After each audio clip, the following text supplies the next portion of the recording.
Welcome to Different Shades. This is Sheila with Jamal. And today, as always, random conversations. Yep. I wanted to ask you, what do you think, before clothes were invented,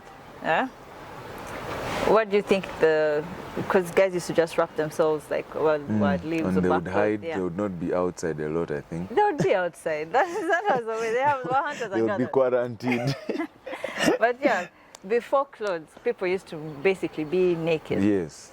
And do you think sexuality, the way it is now, the way people objectify people's bodies and stuff like that, do you think it was there then as well? Or because everyone was naked, it was a very normal thing, so I wouldn't be there looking at bums or something like that. Everything is just okay. First, I think sexuality and objectifying started with not started, but I think it became very, very rampant because of things like pornography. Aha, very good. Yes, so you're watching too much pornography and things just keep coming into your head. Yeah. There was no pornography back Before, then. I feel like people would even just have sex and they're like, first move the other side. Actually, would they care, I think. Exactly, like the children are playing from this side. I don't really think even they care. But I feel like they would not even have sex from outside. They found sex very, like something private. private, and something spiritual that you're making children, or something like love making or something that was considered a big deal. So you'd actually have your private place and your private time.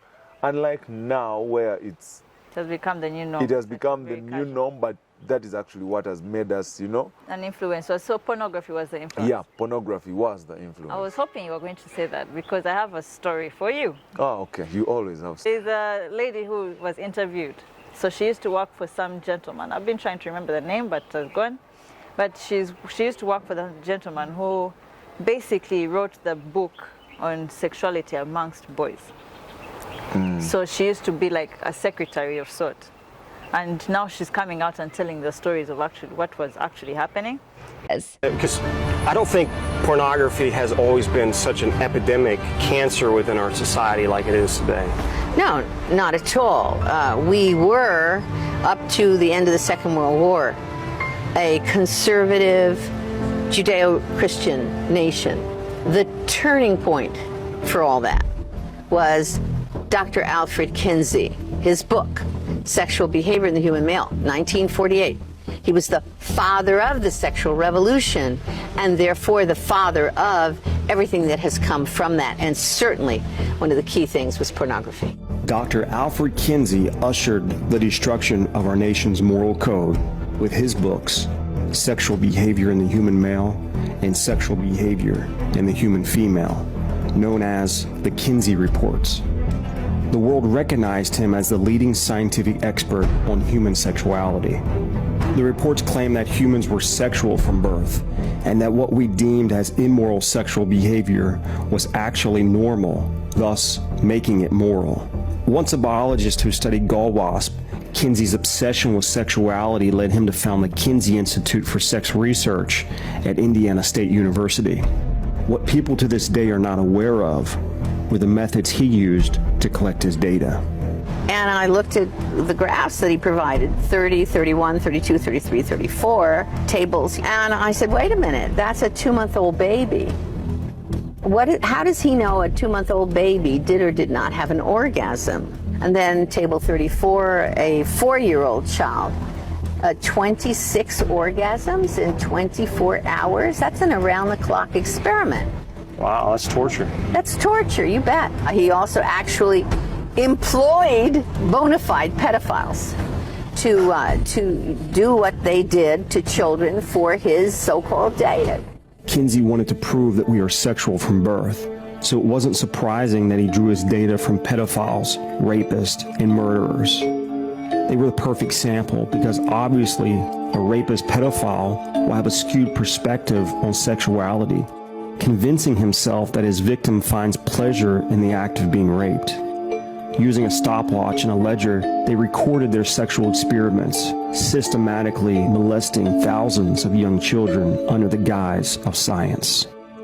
This research was compiled in his books, Sexual Behavior of the Human Male and Sexual Behavior in the Human Female. He said I had 196 pre-adolescents under 12, and he broke them up into 6 categories. And fainting, convulsions, screaming, writhing, striking what he called their partner, that's somebody who's raping them, okay? And they were trying to get away, but he said they enjoyed it. They definitely enjoyed it. The research in Kinsey's books were partly based on the collection of data and confessions of a Nazi pedophile during World War II, Dr. Fritz von Balusek, who raped hundreds of children. After the war, the Nazi officer was charged and put on trial for the murder of a 10-year-old girl. They found detailed records of von Balusek's heinous sexual acts with children, revealing his correspondence with Kinsey. Dr. Kinsey, who was fully aware of the Nazi officer's atrocities, warned him in his letters to be careful and encouraged him to continue his research. During the trial, the judge said, "I got the impression that you got to the children in order to impress Kinsey and to deliver him material." To his surprise, Balusek replied, "Kinsey himself asked me for that." Now that became the foundation for the sex educational structure that fed itself into what we are teaching our children right now as we sit here and speak. I venture to suggest that what we are putting into our books on sex education today is based almost fully upon philosophic guess. And of course it was the foundation of all the changes in our laws, the sodomy laws, the abortion laws, everything else. I mean, he's there. His handprints are on everything that deals with sexuality.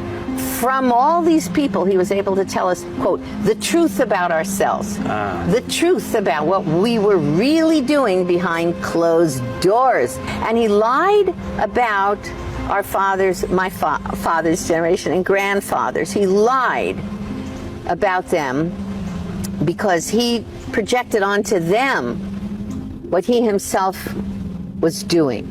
What he was struggling with. Yes. It didn't take long for Kinsey to deceive the world with his fraudulent data, convincing us that we were sexually repressed and ignorant to the truth. First, the media drank the Kool-Aid, and they were carefully taken care of by the Kinsey Institute to drink the Kool-Aid, okay? And then once they drank the Kool-Aid, the scientists, quote unquote, drank the Kool-Aid, and then the legislators drank the Kool-Aid, and then the lawmakers drank the Kool-Aid, and here we are. Essentially, what Kinsey did was he changed our belief about ourselves. This change of belief naturally changed our behavior. Soon, Kinsey's ideas permeated everything in our society, from our legal system, reducing the penalty for sexual crimes, and legalizing abortion. The media promoting his philosophy to the educational system, teaching children his views on sexuality. What's more, the pharmaceutical industry capitalized from the sexual revolution. We saw the emergence of STDs, sexual enhancers, and the morning after pill. The divorce rate soared along with sexual crime. As a people, we would never be the same again. Our innocence was lost forever. Ultimately, Kinsey's fraudulent data led to the legalization of pornography. One of the virgins in college that read Kinsey and believed him was a guy named Hugh Hefner. Okay, so he's in college. So Hefner was an advocate for Kinsey's. He reads Kinsey and he says, hey, everybody's been lying to me. They've all been diddling around doing all this stuff, and I have been standing here being a nice guy. Forget it. He says, I will be, and I'm quoting him, Kinsey's pamphleteer. I will be Kinsey's pamphleteer. Really? So from there, he began to advocate for changes in the law, and he created a magazine called Playboy, which then he said would reflect what Kinsey had found about human sexuality. In his fraudulent data. America was educated by a pedophile whose work was labeled as science. Just as Darwin was the father of legitimizing evolution, Kinsey was the father of legitimizing the sexual revolution and all that's based upon that today. Sure enough, Hefner was true to his word. Not only did he popularize pornography on a global scale, he also helped to legalize it. I want a congressional investigation of Kinsey. At some point, we may, in fact, be able to get a public to be aware that they've been raped. The whole nation has been raped. That is what's happened to us. We have been raped, and you cannot expect to survive a rape without a great deal of illness, pain, and trauma. And we've gone through it. Now we've got to find a way to get out of it. So, whatever happened to Kinsey? Well, this glorified psychopath eventually died of a slow and painful disease called orchitis, a lethal infection of the testicles due to years of brutal masochistic masturbation and other vile sexual acts. How ironic. The preacher of sexual liberation died from following his own message. Sadly, his destructive work continues to live on with his lies, and to this day, we continue to fund the Kinsey Institute with our tax dollars. Now, for any man who's trapped in pornography, he must first realize that the root of the problem is based on a lie by Kinsey and a lie from the enemy of his soul. You need to realize you've been duped. You've been suckered, because ultimately, Kinsey's purpose was to remake man into his image, which really wasn't a pretty one. So this man, in the name of science, took boys and had them kept for study trials and all those things. Boys from the age of even 2 months, 2 months plus old. But there's a 4-year-old boy especially who they pushed his limit to see how much a boy can orgasm, and it went up to 14 times in a day. That's torture, right? This is by masturbating? Yeah, so this guy was a pedophile basically, and he hired his fellow pedophiles, so they used to carry out these experiments. So these guys were just there blasting whilst using the name of science. And they would have these records and all those things. So kids of even boys of 2 months were also being tested. They'll do that. Now for you in your head as a man, because they're all men actually who are doing these tests. So, but by the time you're touching a 2-month-old baby, like, what's wrong with you? When was this? This was back in the 80s. But in not 80s, in the like 60s, I think, 50s. Yes. Yeah. That story. In the name of science. So this is where Hugh Hefner heard about this group and realized how actually climaxing in boys, actually how they studied also how it affects the brain, and that's where what was his thing? Bunny? What was his thing? His playbook. That's where playbook came from. Yeah, Playboy. So that's where the concept of pornography came, because they knew how it excites the brain, and then that's how he said his brand and marketed. Shit. But it was through that group of people, that specific man, saying he is a scientist studying and how boys are sexually, at what age, when do they start, and all those things. But people are sick. No, what people I want to find out is what actually, after finding out all this research, what is he going to do about it? Write and put it out there? He wrote a book and put it out there. In the name of science. Everyone does things saying, oh, we're doing it for science, to study. But why the hell are you checking young kids? But they want to understand when a boy is sexually active. Also, how were the young kids going? Like, the parents consented to their kids and they're given certain amount of... but back then, like in the 60s, 70s, 80s, scientists would do very weird shit, by the way, in the name of science, to try and get to a solution. But that is the most weirdest That's stuff. the weirdest That's the weirdest thing I have heard. By the time you can... Do you know kids can actually die? Do you know you become docile? The 4-year-old, 14 times, like, the boy was drained. You're drained. Because even an adult, you feel like Banang, if they try to take you, I don't know how far men go, but until you reach a point and you're like, but I've had enough. But now this is a boy who is they're obviously probably held down or something. I don't know how they used to do it, but the whole image of young boys being exposed to such torture. I was reading a book. I read a book sometime, I think the beginning of this year. It was the end of last year. The book is called the empire of illusions. In here, this guy talks about things that are not real, like things everyone fancies, but they're not actually real and what. So he talks about, like, there's an entire chapter about pornography. Yeah. But not just pornography. He interviews a porn star lady, and how long, like, the career lasted, and what happens when they leave. Yeah. What makes them actually leave? Because some of them were like earning $1,000 per shoot. Do you know what it means? $1,000 per shoot, and you're shooting like 4 times a month. Yeah. That's crazy money. That's a lot of money. But it lasts for only, at most, 6 months. Yeah. But the time you leave, you will actually need that money to treat yourself.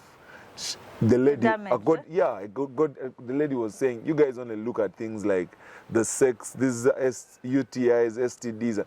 It's beyond that. You have to go for psychological art. Yeah. Because there's certain things where you're mentally broken, man. You enter into a room with so many men and what they're telling you to just keep taking things in. And for you to be able to do that, you're doing some drugs, by the way. Obviously, because you're into some drugs. That's when you look for the hope. Exactly. That is when you look for the hope. But you're constant on this thing, man. After 6 months, you're dropped away. But now they become broke. And the lady said she started. There's more like a whole mental thing, mental health thing that these people go for like years and years after a very brief 6 to 8 month career. But there's a woman who tried to break a record, and there are actually 2 of them. They're trying to see how many men they can sleep with in a day. So basically, guys were lined up. They got guys from the street, guys from the what, whoever wants. For her target was to break the record. So she's just... People, I don't know. It's not... it has lost its symbolism. Yeah, it has lost its purpose. Yeah. Yes, it has lost its purpose. It has no meaning. It's not about connection, that you've met someone and you want to have that bond. It's more like... And then now, with the way they've overexposed it in movies and stuff like that, porn, like it's just there, and you're exposed to this at an early age. So your brain is already... You just see a woman in tight jeans and you're already triggered. It already triggers your sexual appetite and what. But I think it comes back to what the main question initially, man. Pornography as the answer has really caused this. And social media. Right now, a girl posts any small thing. And even now she knows that if I want to get very many likes, this is what I need to do. And they will post. This is how catfish accounts are developed. To actually... I have been catfished. Nothing. I'm very sharp. You're like, no, I want to video call, we have to see. Even just normal conversation with someone on social who I've never met, I prefer to call or to meet. Because I don't know who is on the other end. What if the group of men and they're laughing at your funny lines like, this shitty guy. Oh gosh. So I would rather the person is, I've never really been catfish. But all those things come with that because people know that one of the weaknesses of men, and why is it? Because pornography has led to all these things, and the highest number of people or men watch porn, because most of the men who are right now men went to single schools. The biggest industry. Exactly. Biggest. And biggest industry. How many sites are there? And you find a video has over how many. Not that I be checking, but You don't? No. Not even as a researcher, no, not a even scientist. As a researcher. I send my people to research for me and give me the information after. But I don't know whether we can actually cut off that. I call it the middleman. But they did the limit middleman sites of pornography. here in Uganda, right? Some porn sites do not work. And they're still trying to shut down a lot more, which I think is a good thing, because then some restrictions need to be put in place. Yeah, they really need to be put in place, because, man, we are a sexually inquisitive generation. Very much. Everything is attached to sexuality. I thought Tinder was made more for dating, but now it looks like it's more for casual hookups. Even Instagram, I don't know why it was made. Oh. People hook up? Yep, people proper hook up using Instagram. Are you serious? Yep. Anyway, even Twitter, actually. No. I should use Twitter the most. You're serious? You're indeed not in this generation. I am under some rock, I'm telling you. Yes, but that is what is happening. I don't think we can really regulate it. I don't think we can cancel now, but we can regulate, especially with the young kids. How? we expose them to properly. I think this talk exactly, but talks okay, like this on the area, but I even don't know how this talks help. Even if you do say you're going to regulate sites and all those things, but when you turn on your TV and our artists or the people who are influencing, who are influencers here, are always selling sexuality. Yeah, true. It's also going to be difficult to do that. And the rate at which sex tapes are being released, they release them more than even... And people want quick fame. Yeah. People want quick fame. Do you want quick fame? No. No. Fame, yes, not quick. I will... You will walk I will take those slow steps, but I will not plan to release any... and you become... I will not release any nudity for the public, no. That is all I have to say. So how would you try and guide the younger people, the younger kids, when you're having a talk with, say, your nephew or something like that? How would you try and show them that it's not all about sex sometimes? No, you just keep telling them, be careful what you put in your head, man. Like whatever you put in your head determines a lot who you become. Yeah. Because that is actually what it does. And you see, most of these movies have a lot of things that... like they literally draw a line of how they want a human to act, a human being and what. So if you can look at that in a movie, that this is how they want us to see that a beautiful person looks like this. I was recently watching a movie with friends and I told them that person doesn't actually look good. It's the music that they're using for the moment, then they slowed it down. They know how to sell. They know how to sell the person. Like that is actually what, you know, what we watch and what we read gets into our mind. These people actually put in a lot of money in research to know how to trigger your brain. How to trigger your brain, man. So by the time they're doing something, you know, they're putting some good research in finding out. Yeah, they put in so much time. But as a man or any human being, just be careful what you put in your head. Yeah, that's it determines a lot who you are. Yep. So, if you have any comments any comments and anything you want us to tell the children out there, or how you think we can control pornography, either pornography or sexuality within people, like how to limit all these things. How can we help our future generation? Yeah, how can we help our future, which is the hope of tomorrow. This is the hope of tomorrow. You're going to look for it. Yep. You let us know down in the comment section. Like, subscribe, share. Peace out.